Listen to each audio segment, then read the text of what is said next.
तो आज हम बात करने वाले हैं इस सप्ताह आपका भविष्य कैसा रहने वाला है और भविष्य के गर्त में छुपे हुए आपके लिए क्या संदेश है।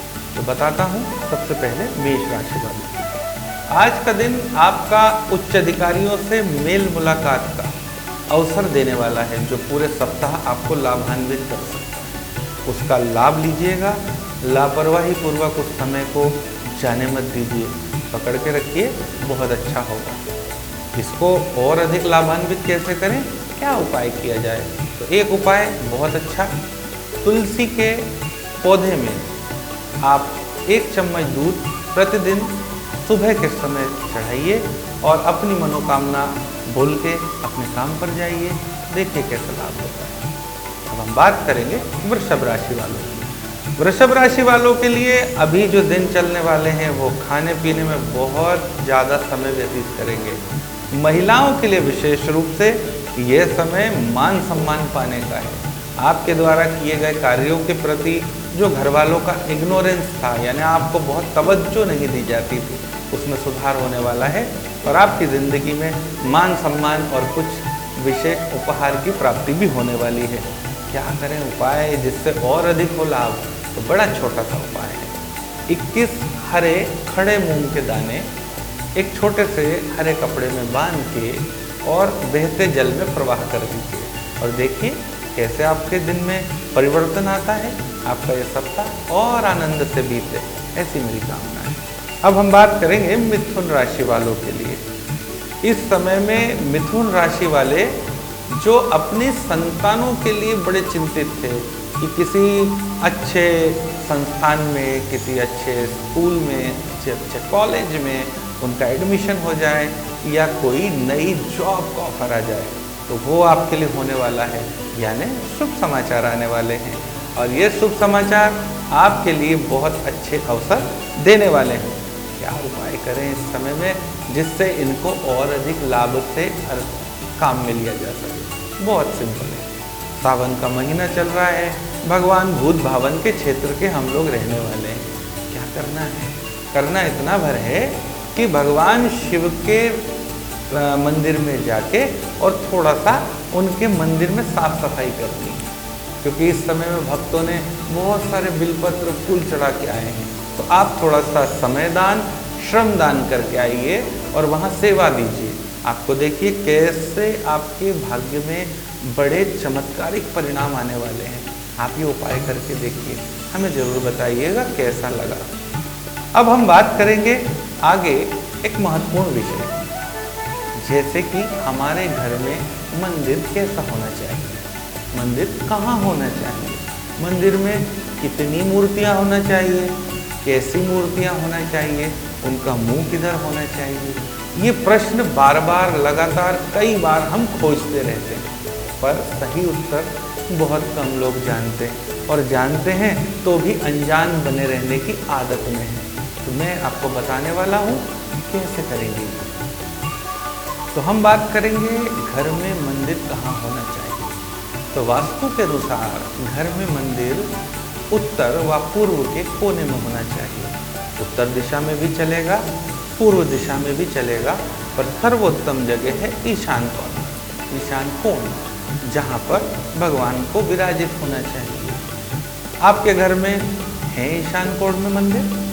तो बहुत अच्छा, नहीं है तो प्रयास कीजिए कि वो वहाँ पहुँच जाए। इसके बाद दूसरा प्रश्न होता है सभी के मन में कि भगवान का मुख किस तरफ होना चाहिए। बड़ा ज्वलंत प्रश्न कि भैया हमारे यहाँ तो बड़े देवी देवता हैं, अब हम मुँह किधर करें भगवान का। तो मैं आपको एक बड़ा छोटा सा उदाहरण देता हूँ। आपके घर में कोई भगवान की तस्वीर लगी हो तो उसमें देखिएगा पीछे से सूर्य दिखता है आता हुआ। आपने गौर किया होगा, देखिए दिखा? अगर दिख गया है तो समझ जाइए, यानी आपका मुंह हमेशा पूर्व दिशा की ओर होना चाहिए और देवताओं का मुंह सदैव पश्चिम दिशा की होना चाहिए। आपको समझ में आया? अब यहाँ पर एक और प्रश्न है। कई बार देवता और देवियों में अंतर होता है, तो देवी का मुंह सदैव पश्चिम मुखी होना चाहिए और उनकी पूजा का समय रात्रिकालीन होता है, देवताओं की पूजा का समय प्रातः काल का होता है, ऐसा विधान है। अब इसमें और बातें कि मूर्ति कितनी बड़ी होना चाहिए, तो मूर्ति सदैव अंगुष्ठ मात्र का प्रमाण है कि घर में जो मूर्ति रखी जाए वो हमारे अंगूठे से ज़्यादा बड़ी मूर्ति गृहस्थ को नहीं रखनी चाहिए। उसके साथ किसी भी प्रकार की कोई खंडित मूर्ति घर में नहीं रखनी चाहिए। उसको तत्काल जल प्रवाह करना चाहिए। बहुत वजनदार या भारी मूर्तियां भी घर में नहीं रखना चाहिए, वरना गृहस्थ को उस समस्या का सामना करना पड़ता है। घर में पूजा का कमरा यानी वह स्थान जहाँ पर आप और परमात्मा एक दूसरे से सीधा संवाद कर सकते हैं, उसको जितना खुशनुमा, साफ सुथरा और हवादार होगा उतना ही आपके लिए लाभकारी है। एक प्रश्न और आता है मेरे पास, बार बार लोग पूछते हैं कि साहब हम अगरबत्तियाँ कितनी लगाएं, कौन सी अगरबत्ती लगाएं, कितनी संख्या हो, 2, 3, 5, 7, 9, पता नहीं कितनी। तो आपको भी ये प्रश्न मन में कौंध रहा होगा, मैं आपको उसका उत्तर देता हूँ। हमारे यहाँ धूप और दीप का विधान है। हम बांस वाली अगरबत्ती का उपयोग नहीं करना चाहिए। प्रयास करिए धूप स्टिक यूज करिए जिसमें कि भगवान को सुगंधिम पुष्टिवर्धनम, यह समय जो चल रहा है यह समय सुगंधिम पुष्टिवर्धनम का है। यानी जब वातावरण सुगंधित होगा तो आपका मन पूजा में लगेगा, आपका आत्मा स्थिर होगी, आपके मन में शांति आएगी, आप भगवान से सायुज्य करेंगे, भगवान से वार्तालाप करेंगे, आपका भाव जुड़ेगा और तभी इस जीवन में सकारात्मक ऊर्जा का संचार होगा।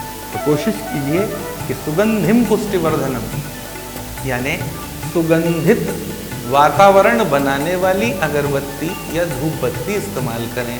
बांस वाली अगरबत्ती बिल्कुल इस्तेमाल न करें। सनातन वैदिक धर्म में बांस को जलाया जाना अनुचित माना जाता है। वहीं वैज्ञानिक दृष्टिकोण से भी बांस से निकलने वाली खतरनाक धुएं की वजह से आपको तकलीफ हो सकती है, तो उससे भी बचा जाना चाहिए। और वैदिक दृष्टि से भी धूपम दीपम का विधान है, तो धूप और दीप का उपयोग कीजिए, आपके जीवन में उसका लाभ भी होगा और बहुत सारे लोगों को रोजगार भी मिलेगा। आप इसका ध्यान रखेंगे। इसके बाद हम बात करते हैं कि भगवान को हम कैसे भोग लगाएं या क्या लगाएं, कैसे करें। तो भगवान हमारे भाव के भूखे हैं। आपके घर में जो भी भोजन बनता है एक छोटी थाली में, प्लेट में पूरी थाली व्यवस्थित लगाकर सर्वप्रथम अपने गृह देवता को अर्पित करें और उनको प्रणाम करके जल रख के और उनसे निवेदन करें, तो आपका भोजन प्रसाद बन जाएगा। और आपके यहाँ देखिए कैसे उत्तम स्वास्थ्य आपको प्राप्त होता है, जिंदगी में बहुत सारा कुछ लाभान्वित करेगा। इस तरह से हम आगे बढ़ सकते हैं। ये थी आज की हमारी वास्तु टिप कि आप अपने मंदिर को साफ सुथरा रखें। हाँ, एक बात और कहना चाहूँगा, मैंने कई जगह देखा है, मैं लगातार पूरे देश में भ्रमण करता हूँ, तो देखने को मिला कि लोग मंदिर के ऊपर बहुत सारे छोटे छोटे फोटो, भगवान का सामान और कई प्रकार का जल, कई प्रकार के टीके के डब्बे, पता नहीं क्या क्या रखते हैं। कोशिश कीजिए भगवान के मंदिर के ऊपर कुछ मत रखिए, उसको साफ सुथरा रखिए, क्योंकि यदि उस मंदिर के ऊपर कुछ आपने रखा है तो गृह स्वामी के मस्तिष्क पर वजन रखा हुआ है। तो ये हटा के देखिए आपको कैसा लाभ होता है। हमें ज़रूर बताइएगा। हमारा नंबर आपके स्क्रीन पर दिखाई दे रहा है, उस पर व्हाट्सएप करके ज़रूर बताइए कि आपके जीवन में क्या सुधार आया। सीहोर न्यूज दर्पण चाहता है कि आपके परिवार में और अधिक सुख समृद्धि शांति उत्पन्न हो। जरूर बताइए। अब हम बात करेंगे हमारी अगली 3 राशियाँ यानी कर्क, सिंह और कन्या। कर्क राशि वालों के जातकों के लिए आज जो सप्ताह शुरू होता है ये कहता है कि अपने पड़ोसियों से संबंधों में मधुरता लाने के लिए थोड़ा प्रयास करिए, क्योंकि अड़ोस पड़ोस को बदला नहीं जा सकता, उनसे कोई विवाद हो अच्छी बात नहीं है। साथ ही साथ आपके संपत्ति से उलझे कोई मामले जो हैं वो भी सुलझने के संकेत मिल रहे हैं, तो खुशखबरी है, बढ़िया तरीके से उसका उपयोग करिए।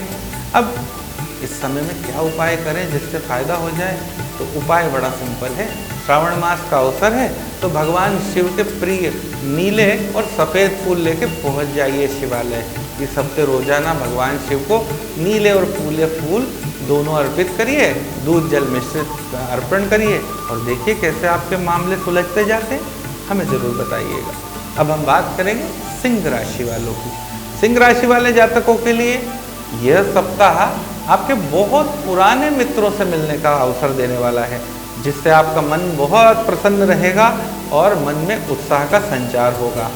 अब इस समय में क्या उपाय करें? उपाय बड़ा आसान है। आप अपनी नज़दीकी गौशाला में जाइए और वहाँ देखिए कि उनके पास भूसे की क्या व्यवस्था है। अगर नहीं है तो थोड़ी सी धनराशि या भूसा दोनों जो भी आप उपलब्ध करा सकें उपलब्ध कराइए।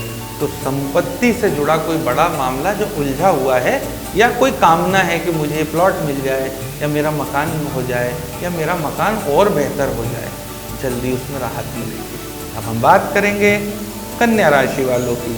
कन्या राशि के जातक, आज का दिन आपके मित्रों को आपके सहयोग की आवश्यकता पड़ने वाली है। ये पूरा सप्ताह आपके कई मित्र आपको परेशान करने वाले हैं, पर परेशान मत होइए।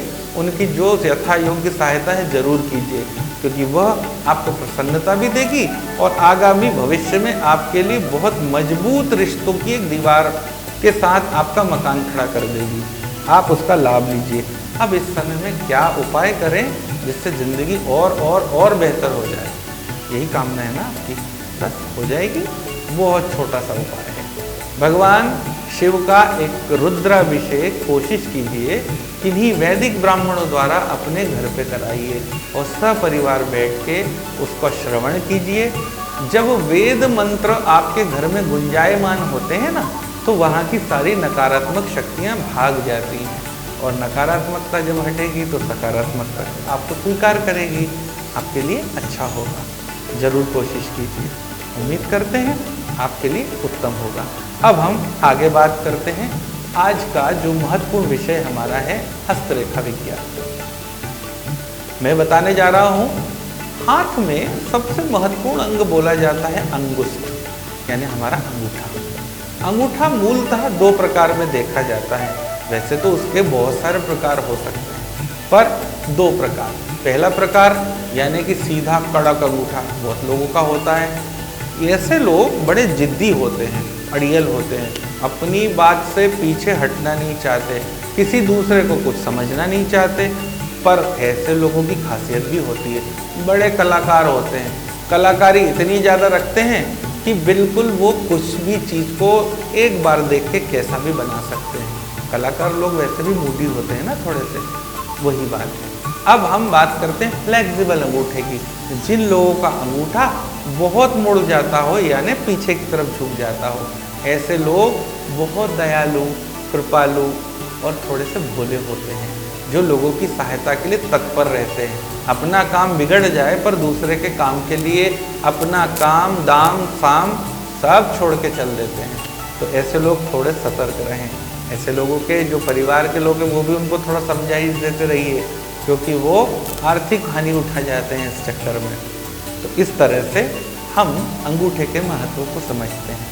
अब अंगूठा महत्वपूर्ण है ये तो आप जानते ही होंगे, नहीं जानते हैं? मैं आपको बताता हूँ। महाभारत का एक दृश्य है, बड़ा छोटा सा है। भाई एकलव्य का नाम तो सुना ही होगा ना। उन्होंने अपने अंगूठे का दान दिया था। वो इसीलिए देना पड़ा क्योंकि उससे उनको अपने गुरु को चैलेंज करने की स्थिति आ रही थी। तो जब भी अंगूठे के महत्व के बारे में आप समझें, यह ऐसी शक्ति है जो कि जीवनी शक्ति निर्धारित करती है। आप किसी बहुत गंभीर बीमारी से ग्रसित व्यक्ति को देखेंगे तो उसका अंगूठा ऐसे झूल जाता है, उसमें ताकत नहीं होती। वही शक्ति व्यक्ति की जीवनी शक्ति दर्शाती है। तो आप इस जानकारी से भी लाभ ले सकते हैं। इसके विषय में हम और आगे भी बात करते रहेंगे। आज तो मैंने आपको एक प्राथमिक बात बताई है। अब हम बात करेंगे अगली राशि। अब हम बात करेंगे तुला राशि वाले जातकों के लिए यह सप्ताह कैसे रहने वाला है। भैया थोड़ी सावधानी रखिए। आप गाड़ी चलाने में बहुत ओवर कॉन्फिडेंस हैं और बारिश का मौसम चल रहा है, फिसल सकते हैं। सावधानी रखिएगा इस सप्ताह में। और आप जो लोग देख रहे हैं वो भी इनको थोड़ा समझाइए तुला राशि वालों को। बहुत ज़्यादा लापरवाही से गाड़ी चलाना नुकसान दे सकता है। बहुत लंबी यात्राओं से थोड़ा बचिएगा और समय को संभालने का अवसर है। अब इस समय में क्या उपाय किया जाए जिससे इस तरह की चीज़ें बच जाएं। कोशिश इतनी करिए कि आपके नज़दीक में जो हनुमान मंदिर हो वहाँ जाइए और कुछ बेसन के लड्डू भगवान को रोज़ाना अर्पित करिए, प्रणाम करिए, ताकि आपके ऊपर जो भी थोड़ी बहुत बाधा है वो हट जाए। तो हम बात करेंगे वृश्चिक राशि वाले जातकों की। वृश्चिक राशि वाले जातकों के लिए यह समय बहुत कुछ ऐसा देने वाला है जिसकी आपने कल्पना नहीं की थी। थोड़ा सा वाणी संयम अति आवश्यक है, क्योंकि आपके द्वारा बोला गया कुछ भी गलत शब्द आपको लंबे समय तक परेशानी दे सकता है। कोई बड़ा लाभ हाथ से छूट सकता है, तो थोड़ा धैर्य रखिए। इस समय को यानी इस सप्ताह को थोड़ा सा सावधानी से बिताइए, बोलने में थोड़ा संयम रखिए, ठीक रहेगा। क्या उपाय करें? तो कोशिश करिए कि 3 दिन लगातार थोड़ी सी खीर खाइए। कौन सी? साबूदाने की खीर। 3 दिन लगातार खाइए, वाणी संयम रखिए, बहुत अच्छा रहने वाला है। अब हम बात करेंगे धनु राशि वालों के लिए। धनु राशि वालों के लिए आज का दिन या पूरा सप्ताह कहूँ तो विशेष रूप से बहुत संशय, बड़ी कश्मकश। किसी को वादा कर दिया था पर पूरा करने में समस्या आ रही है, तो वादे को निभाने के लिए कोई मध्य मार्ग निकालिए और उससे बाहर निकलने का प्रयास करिए। थोड़ी जुगत लगाइए, काम हो जाएगा, परेशान मत होइए। जिन लोगों को कोई उधार चुकाने की तारीख आ रही है और बहुत परेशान है, मन बड़ा विचलित है, तो क्या करें? करना ये है कि 3 मीठे पान के बीड़े लीजिए और उनको ले जाकर किसी पीपल वृक्ष के नीचे जाकर रख के आइए और हाथ जोड़ के प्रार्थना करिए कि हे प्रभु, मेरे जीवन में जो ये आर्थिक संशय उत्पन्न हुआ है, आर्थिक परेशानियां उत्पन्न हुई हैं, इनसे मुझे बचाइए। आप देखिए चमत्कारिक रूप से कुछ जीवन में घटित होगा। कोई ऐसा सहयोगी आ जाएगा जो आपके काम बना देगा और मामला ठीक हो जाएगा। तो हम बात करते हैं अगली राशि यानी मकर राशि। मकर राशि के लिए धार्मिक यात्राओं पर जाने का जो आपने लंबे समय से योजना बनाई थी वो पूरी होने वाली है। अपने भाइयों से थोड़ा सा विवादों से बचिए, क्योंकि यह समय अगर आप विवादों में निकालेंगे तो मामला गड़बड़ा सकता है। थोड़ा सा कोशिश कीजिए, सावन मास है, ओम नमः शिवाय, ओम नमः शिवाय, ओम नमः शिवाय का 1 माला, 5 माला, 11 माला नित्य जपना शुरू करिए। आप देखिए कैसे मन में सुकून शांति मिलना शुरू हो जाती है। अब हम बात करेंगे अगली राशि यानी कुंभ राशि की। अभी जो आपने पिछले हफ्तों में कुछ प्रयास किए थे नए काम को शुरू करने के, उसमें कुछ तो शुरुआत हो चुकी है। पैसा आने में थोड़ा समय लगेगा, इसलिए ज़्यादा विचलित मत होइए। क्या करें इस समय में जिससे काम थोड़ा तेज स्पीड पकड़ ले? श्री सूक्तम का 1 पाठ नित्य गाय के घी से एक दिया लगाएं और माँ लक्ष्मी के लिए श्री सूक्तम का 1 पाठ रोजाना पढ़ना शुरू कर दीजिए। अगर सुबह शाम संभव है बहुत अच्छा, सपरिवार कर सकते हैं, अति उत्तम। इसका उपयोग करके देखिए कैसे आप आर्थिक मसलों से बाहर आ जाएंगे।